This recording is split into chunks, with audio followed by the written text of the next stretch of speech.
Hello friends, தளபதி விஜயோட கில்லி movie முதல் வாரத்தில் எப்படி ஹவுஸ்ஃபுல் ஷோஸோட ரன் ஆச்சோ அதே அளவு ரெஸ்பான்ஸ் ரெண்டாவது வாரத்திலையும் தொடர்ந்துட்டு இருக்கு. ரசிகர்கள் கில்லி படத்துக்கு கொடுத்துட்டு இருக்க இந்த வரவேற்பால கில்லி கலெக்ஷன்ல ரெக்கார்ட் பிரேக் பண்ணிட்டு இருக்கு. அது மட்டும் இல்ல, இந்தியாவிலேயே நம்பர் 1 மூவிங்கிற இடத்தையும் பிடிச்சிருக்கு. வாங்க அதை பத்தி டீட்டெயிலா இந்த வீடியோல பார்க்கலாம். 20 வருஷத்துக்கு முன்னாடி ரிலீஸ் ஆன படம்ங்கிறதால கில்லிய ரீரிலீஸ் பண்ண நிறைய தியேட்டர்கள்ல கூட்டம் வரணுங்கிறதுக்காக டிக்கெட் விலையை கம்மி பண்ணியிருந்தாங்க.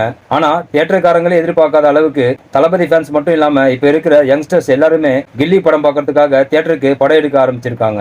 புது படத்துக்கு ஈக்குவலா கில்லி ரிலீஸ் ஆன எல்லா தியேட்டர்ஸ்லயும் ஆட்டம் பாட்டம்னு ரசிகர்கள் வெள்ளத்துல மிதந்துட்டு இருக்கு.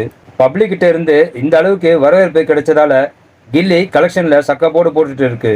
ரிலீஸ் ஆன 9 நாள்ல 26 கோடிக்கு மேல வசூலை வாரி குவிச்சிட்டு இருக்கு. இதுக்கு முன்னாடி ரீரிலீஸ் ஆன படங்களோட வசூலை எல்லாம் கிராஸ் பண்ணி கில்லி முதல் இடத்தை பிடிச்சிருக்கு. இதுல இன்னொரு விஷயம் என்னன்னா, 2024ல ரிலீஸ் ஆன புது படங்கள் ரஜினிகாந்த் கேமியோல நடிச்சிருந்த லால் சலாம், ஜெயம் ரவி நடிச்சிருந்த சைரன் பெரிய படங்கள் கூட எடுக்காத கலெக்ஷனை பழைய படமான கில்லி எடுத்திருக்கு. கில்லியோட இந்த சக்சஸ்னால விஜய் நடிச்ச இன்னொரு பிளாக் பஸ்டர் மூவியை ரீரிலீஸ் பண்ண போறாங்க.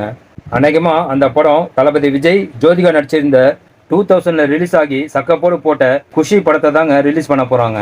ஓகே ஃப்ரெண்ட்ஸ், வீடியோ பத்தின உங்க கருத்துக்களை கமெண்ட்ல மறக்காம சொல்லுங்க. நெக்ஸ்ட் வீடியோ சந்திக்கலாம். ஓகே, தேங்க்யூ, பாய்.